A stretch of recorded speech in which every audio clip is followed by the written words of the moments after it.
Meus queridos, a paz do Senhor Jesus. Estamos juntos em mais uma oportunidade na nossa EBD Online para aprendermos, meditarmos e transcorrermos em nosso conhecimento bíblico. Mais uma vez, louvamos a Deus por este privilégio, agradecemos a nossa superintendência pela confiança e também a toda a equipe de mídia que tem dado este suporte e este apoio à nossa querida Escola Bíblica Dominical.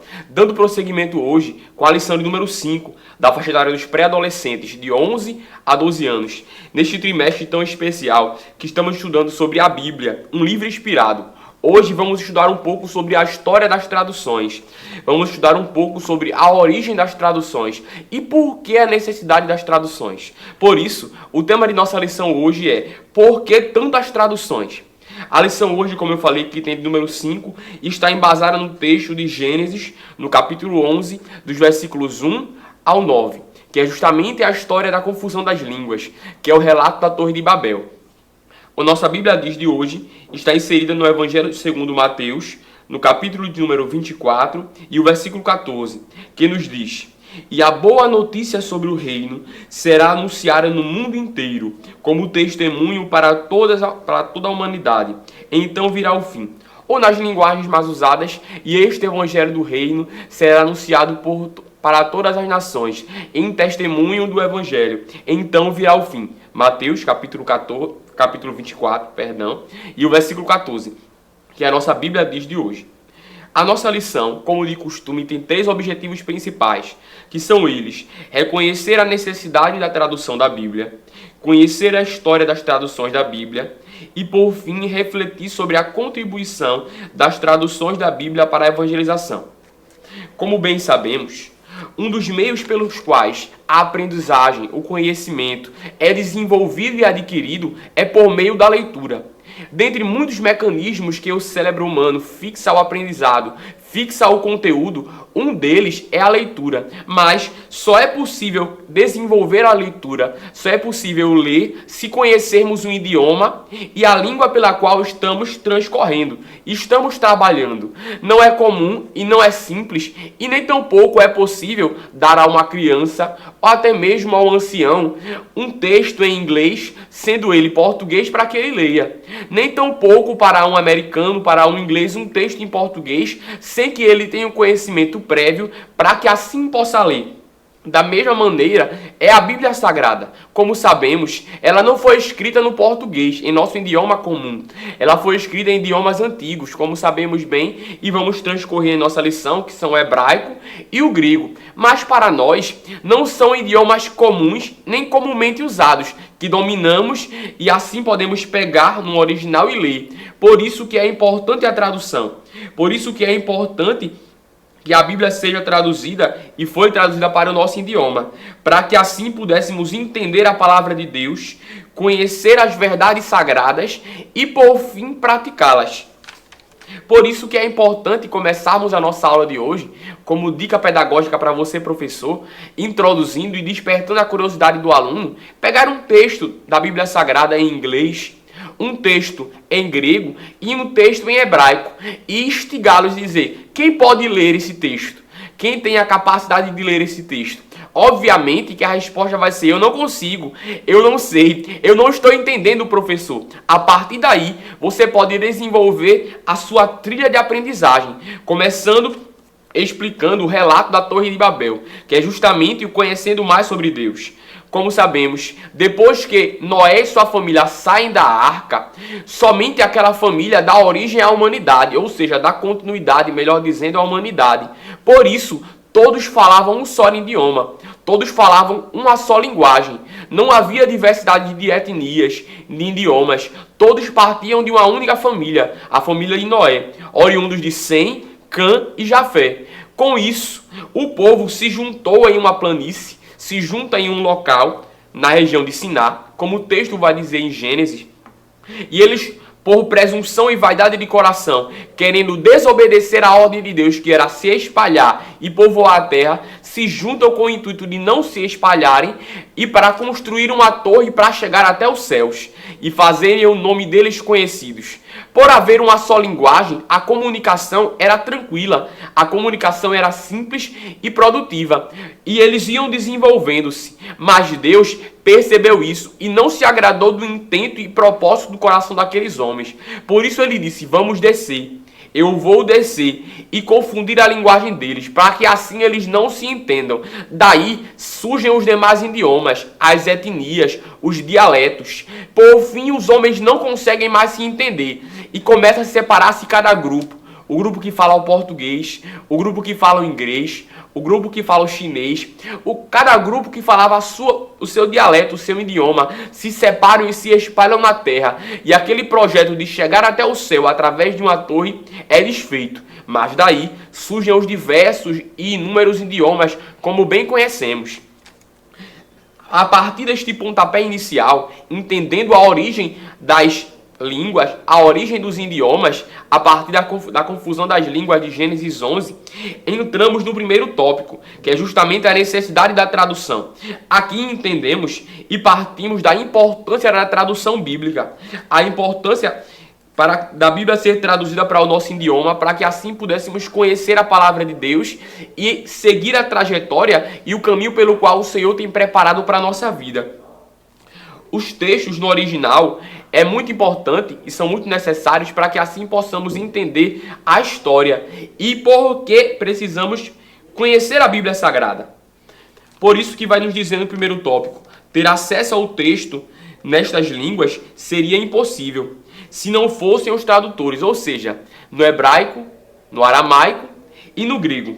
O primeiro subtópico do primeiro tópico, que fala sobre os textos originais, vai começar a transcorrer e nos revelar, nos mostrar em quais idiomas foram escritos o Antigo e o Novo Testamento. Como estudamos e podemos perceber, a nossa lição vai nos propor e nos apresentar isso, o Antigo Testamento foi escrito no hebraico, e pouca parte dele, principalmente em relatos do profeta Daniel, foram escritos no aramaico. Já o Novo Testamento foi escrito no grego, que era a língua popular e corrente naquele meio e naquele tempo. Em semelhança ao grego, poderíamos dizer que é o inglês do nosso cotidiano. O inglês é praticamente a língua mundial do nosso tempo. Semelhantemente, era o grego para aquele período. Haja vista que Alexandre o Grande tinha dominado praticamente todas as regiões com o seu império e tinha feito com que o grego se tornasse o idioma oficial daquela região. Por isso, o Novo Testamento é escrito em grego, para que assim pudesse ser mais fácil o acesso às pessoas que tinham o contato com ele. Dando prosseguimento, precisamos também entender, em relação às necessidades de interpretação, já começar a estimular e a instigar e também apresentar aos alunos que, para a compreensão da Bíblia Sagrada, não cabe o achismo, não cabe aquilo que eu acredito ou aquilo que eu acho, mas precisamos entender a essência do texto. Precisamos extrair a verdade que está inserida no texto. Por isso, dicionários bíblicos, noções de exegese, hermenêutica, comentários bíblicos precisam também ser dominados e também apresentados para os alunos, bem como a você, professor, bem como a você, professora. É necessário ter um conhecimento, ainda que seja panorâmico, da hermenêutica, ou seja, da arte da interpretação bíblica, da exegese, que puxa e extrai do texto aquilo que ele diz, não da exegese, colocando no texto aquilo que eu penso, mas sim extraindo aquilo que o autor, no seu tempo, transmitia através da palavra, e esta verdade aplicada à minha vida. Por isso que a interpretação da Bíblia também é necessário ter mecanismos, ter recursos, ter instrumentos para que possa assim ser conhecida e não caia em erros e descambe por fim em heresias. Outro aspecto interessante e relevante em relação a este primeiro ponto é sobre a completude e perfeição da palavra. Por isso que vai dizer que a Bíblia não precisa ser acrescentada nem tirada nada, porque o texto sagrado é completo em si. Como já disse o sábio Salomão em Eclesiastes, no capítulo 3 e o versículo 14. Dando continuidade à nossa lição, um pouquinho de história que esta lição vai nos dar esta oportunidade, este respaldo para mergulharmos e caminharmos um pouquinho na história das traduções. Vamos encontrar alguns personagens principais e marcantes da história da tradução da Bíblia e também a história pela qual a tradução chegou ao nosso idioma. Mas primeiro iniciamos com a tradução dos 70, ou seja, a Septuaginta. A história vai dizer que essa tradução é conhecida assim por ser traduzida por cerca de 72 sábios, em sua maioria, em sua completude, judeus, que assim pegaram o Antigo Testamento por seções, por partes, e traduziram ele do hebraico e aramaico para o grego, para que assim pudesse ter uma mais fácil compreensão, principalmente para pessoas que não dominavam o hebraico, nem tampouco o aramaico. Esta tradução é oriunda de aproximadamente o 3º século antes de Cristo até o 1º século antes de Cristo, quando surge esta tradução da Septuaginta.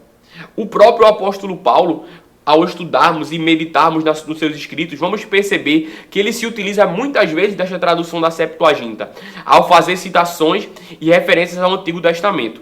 Outra tradução muito marcante, principalmente para nós do Ocidente, foi a Vulgata Latina, oriunda de aproximadamente 400 anos depois de Cristo, tendo seu principal nome Jerônimo, um biblicista e homem profundo nas Escrituras, que traduziu o Novo Testamento para o latim, para que assim pudesse facilitar a compreensão e o conhecimento da Bíblia Sagrada.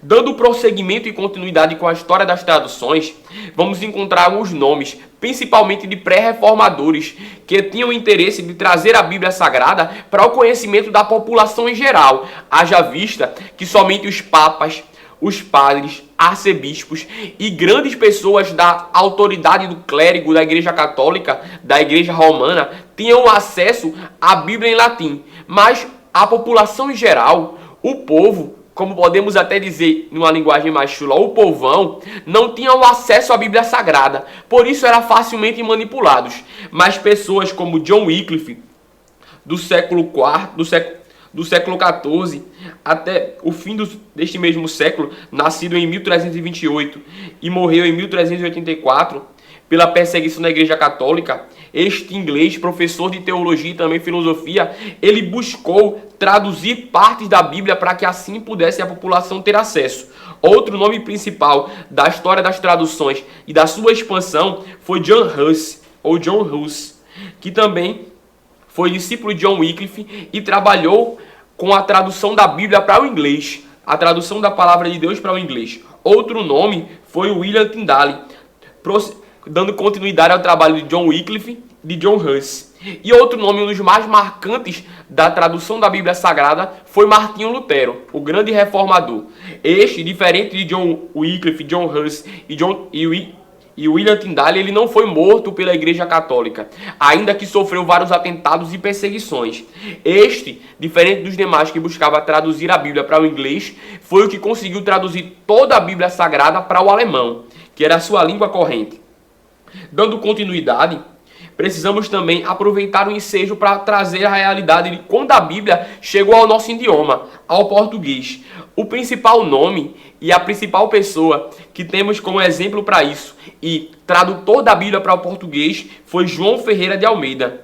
Este homem, junto com seu amigo Jacobs, que era pastor também, traduziu toda a Bíblia Sagrada. João Ferreira de Almeida começou aos 16 anos e parou no livro de Ezequiel, e seu amigo deu continuidade a seu trabalho e concluiu a tradução da Bíblia Sagrada para o nosso idioma do português. As principais versões que vemos com a tradução de João Ferreira de Almeida é a Almeida Revista Atualizada, a Almeida Revista e Corrigida e a Nova Almeida Atualizada, todas oriundas da tradução de João Ferreira de Almeida. E esta tradução, em 2 volumes, chegou na língua portuguesa e foi concluída e publicada no ano de 1753, como a nossa lição vai nos mostrar. Caminhando para a conclusão de nossa aula de hoje, de nosso estudo, o último tópico, que fala sobre os novos desafios, vai nos despertar e nos apresentar uma verdade que não muito é falada, que nem todos os países e nem todos os idiomas têm acesso à Bíblia Sagrada. No portal O Verbo, vai dizer que aproximadamente 57% das nações do povo ainda não tem a Bíblia traduzida em sua linguagem, ou pelo menos a Bíblia completa em sua linguagem. No portal abiblia.org e até mesmo no relatório da Aliança Global de Wycliffe, que foi publicada também uma nota em 2020, vai dizer que cerca de 1,5 bilhões de pessoas ainda não têm a Bíblia em sua língua ou na língua que melhor entendem. Por isso entendemos que ainda falta muito e muito percurso que precisamos correr para que assim todo mundo alcance a palavra de Deus. Todo mundo seja alcançado pela Bíblia.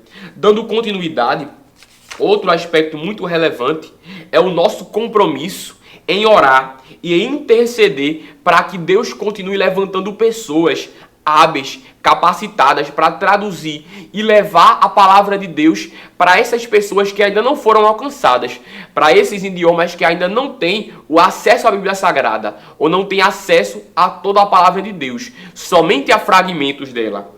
E por fim, concluindo a nossa lição, vamos perceber também em relação à importância da tradução para o trabalho de missões. Porque para que o evangelho do reino, o evangelho da graça, a palavra de Deus alcance nações, povos, é necessário que esses tenham acesso e contato com a Bíblia. E somente através do seu idioma, através da sua linguagem, eles podem conhecer a palavra de Deus. Por isso que disse Paulo, no capítulo 10 e o versículo 14 da carta aos Romanos, o seguinte: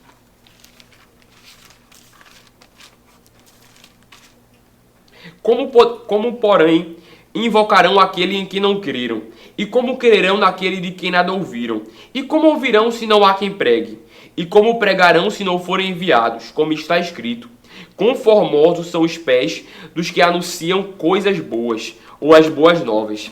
Concluímos a nossa lição entendendo que também temos o compromisso e a necessidade de termos a chama missionária ardendo em nosso coração, de continuarmos orando para que Deus levante missionários, capacite homens e mulheres cheias do Espírito Santo, dominando outros idiomas, para que assim possam fazer com que o Evangelho prossiga, o Evangelho avance, e todas as nações e todas as línguas possam assim conhecer o Evangelho e ter a oportunidade de serem alcançados pela graça de Deus. Por isso, ministre ao coração dos seus alunos, ministre ao coração dos seus pré-adolescentes, que Deus conta também com eles para orar, para interceder, mas também pode levantar eles para ser missionários, para levar a palavra de Deus para outras nações que ainda não foram alcançadas. Deus abençoe tua vida, Deus te conduza, Deus te use e te dê sabedoria para assim ministrar esta aula e ser canal de Deus para os teus alunos. Deus te abençoe e até a próxima aula. Agora dispõe dos serviços de entrega. Tudo isso para que você, amigo leitor, desfrute de boas literaturas sem sair do conforto da sua casa. Entre em contato conosco através do nosso WhatsApp 81982867808 ou através das nossas redes sociais. Livraria Arca Missionária, cada dia mais perto de você.